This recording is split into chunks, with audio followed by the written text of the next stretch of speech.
오늘은 예레미야 13장에서 15장까지 말씀입니다. 이제 예레미야의 특성상, 선지서의 특성상 이제 계속 이제 멸망과 심판에 대한 이야기가 예고되어 있습니다. 13장 역시 비슷한 내용입니다. 특별히 1절에서 14절까지 뱃띠와 그리고 포도주 가죽 부대의 비유를 통해서 이제 교만과 악에 물든 유다의 심판을 경고하고 있습니다. 1절에 보면 하나님께서 예레미야에게 말씀하시죠. 너는 가서 뱃띠를 사서 내 허리에 띠고 물에 적시지 말라, 그렇게 이야기합니다. 이 뱃띠가 무엇이냐면 제사장들이 에봇 위에 두르는 이제 허리띠, 세마포로 만든 이제 허리띠와 같은 겁니다.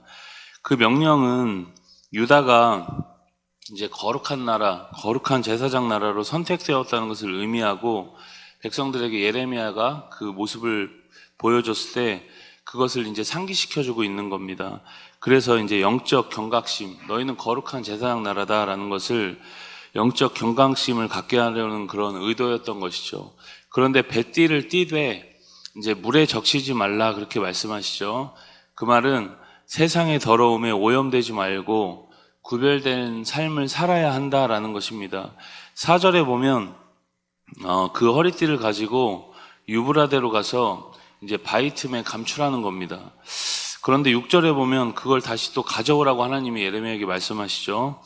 예루살렘에서 여러분 유브라데 강까지는 이제 약 1200km나 되는 굉장히 먼 거리입니다. 부산을 왔다 갔다 왔다 해야 되는 그런 먼 거리인데, 이 먼 거리를 이 별것도 아닌 것 같은 명령 하나를 수행하기 위해서 이제 예레미야가 몇 번이나 그 먼 거리를 왕복하죠. 지금처럼 차가 있는 것도 아니고 교통수단이 좋은 것도 아닌데 그 명령 하나를 이제 수행하기 위해서 왕복을 합니다. 하나님께서 한 번에 좀 명령을 내리면 좋겠는데 이렇게 시차를 두고 몇 번이나 왔다 갔다 하도록 명령하신 이유는 예레미야의 순종을 백성들에게 이제 시청각 자료로 보여주면서 반대로 하나님을 거부하고 또 불순종 가운데 살았던 그들에게 이제 경각심을 주고 있는 거죠. 12절부터는 이제 포도주 가죽 부대의 비유로 그들의 이제 죄악을 꼬집습니다. 가죽 부대는 이제 유다를 상징하고 또 포도주는 하나님의 진노, 심판을 상징합니다. 가죽 부대에 포도주가 가득 찰 것이라는 이 비유는 하나님의 진노가 그들 가운데 이제 크게 부어질 것이다라는 것을 이제 시청각 자료로 보여주는 거죠. 하나님께서 유다와 이제 이스라엘을 멸망시키는데 조금도 이제 긍휼의 마음을 갖지 않으시겠다는 말씀입니다. 이렇게 비유로 그들에게 심판을 선고하고 있는 겁니다. 15절부터 27절까지는 또 교만과 악에 물든 유다를 향하여 이제 세 가지 직접적인 경고와 심판을 말씀하고 있습니다.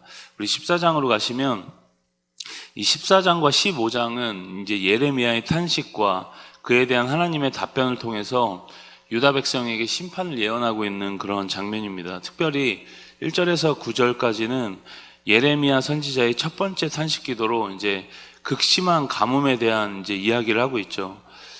여러분, 지금도 이제 우리가 가뭄이 오래되면 이렇게 과학이 발달한 시대에도 계속 되면은 대책이 없습니다. 하늘만 바라보는 수밖에 없죠. 그러나 여러분, 당신은 어떻겠습니까? 지금보다 훨씬 어려운 그런 상황에서 훨씬 더 가뭄이 그들에겐 큰 재앙이 되었겠죠. 2절에서 4절까지 보면 가뭄으로 고통을 겪게 될 사람들에 대해서 이야기를 합니다. 그런데 이제 이어서 쭉 보면 사람뿐만 아니라 사슴과 나귀와 같은 짐승들 역시 큰 어려움을 겪게 되죠. 이렇게 된 이유가 뭐냐? 7절에 보면 이들의 죄악, 타락, 범죄 때문이라는 것을 이야기합니다. 이것이 심판의 주된 이유였습니다. 여러분, 세상에서 일어나는 일에는 모든 일에는 다 하나님의 뜻이 숨겨져 있습니다. 그때 우리는 이 자연 현상조차도 그냥 자연의 현상으로만 치부할 것이 아니라 우리가 속한 공동체, 그리고 이 나라와 이 민족을 보는 우리가 눈을 가져야겠죠. 하나님은 이렇게 그들의 죄악에 고난을 주십니다. 예레미야는 하나님께 이제 간곡하게 기도하지만 한번 시작된 심판은 하나님의 때가 끝나기 전까지는 절대 멈추지가 않습니다. 자기 백성이 그렇게 고난과 고통의 과정을 지나야 하는 것을 생각하면 하나님 가슴 역시 뭐 찢어지는 일이겠지만, 그들을 새롭게 하는 유일한 방법이 이러한 징계와 고난밖에는 없었다는 거죠. 칼과 기근과 전염병으로 그들을 징계하십니다. 17절부터 22절까지는 이러한 상황에서 예레미야가 하나님의 긍휼을 구하면서 이제 탄식의 기도를 이어갑니다. 마지막 15장 역시 계속 이어지는 이제 심판에 대한 내용입니다. 하나님은 모세와 사무엘이 와서 중재한다고 해도 이 유다 나라를 용서하지 않겠다고 말씀합니다. 그러면서 심판을 예언하시는 거죠. 또한 예레미야에게 백성을 위해서 기도하지 말라고 말씀하십니다. 기도해봐야 소용없다는 겁니다. 그럼에도 예레미야는 백성을 위한 중보 기도를 멈추지 않습니다.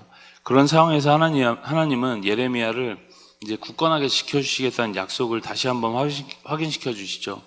1절에 보면 모세와 사무엘이 등장하죠. 그들에게 있어서 이제 유다와 이스라엘에 있어서 모세와 사무엘은 뭐 최고의 지도자입니다. 그들이 와도 이제 심판하시겠다는 하나님의 뜻은 절대 변하지 않으신다는 겁니다. 심판의 구체적인 내용과 그 원인에 대한 이야기가 이제 3절에서 9절까지 이어집니다. 그리고 10절부터 21절까지는 다시 한번 이제 예레미야가 하나님께 탄원하고 있는 모습입니다. 그리고 하나님이 그에게 이제 약속의 말씀을 주시죠. 21절에 보면 이제 마지막으로 가시면 내가 너를 악한 자의 손에 건지며 무서운 자의 손에서 구원하리라, 그렇게 말씀합니다. 하나님은 이렇게 유다의 멸망 중에도 하나님의 뜻을 따랐던 예레미야는 끝까지 구원하시겠다고 약속해 주십니다. 여러분, 오늘 우리가 이 세상이 참 소란스럽고 또 여러 아픔의 소식들이 우리 가운데 들려올지라도 하나님의 뜻을 우리가 행하며 우리에게 맡겨진 사명을 감당할 때 하나님은 뭐 어떤 상황에서도 우리를 구원하신다는 겁니다. 그리고 돌보아 주신다는 겁니다. 우리가 그 약속을 믿고 오늘도 삶의 현장으로 나아가 승리하는 오늘이 다 될 수 있길 주님의 이름으로 축복합니다. 우리 예레미야 13장에서 15장까지의 말씀을 경청합니다. 주의 말씀은 내 발의 등이요 내 길의 빛이니이다.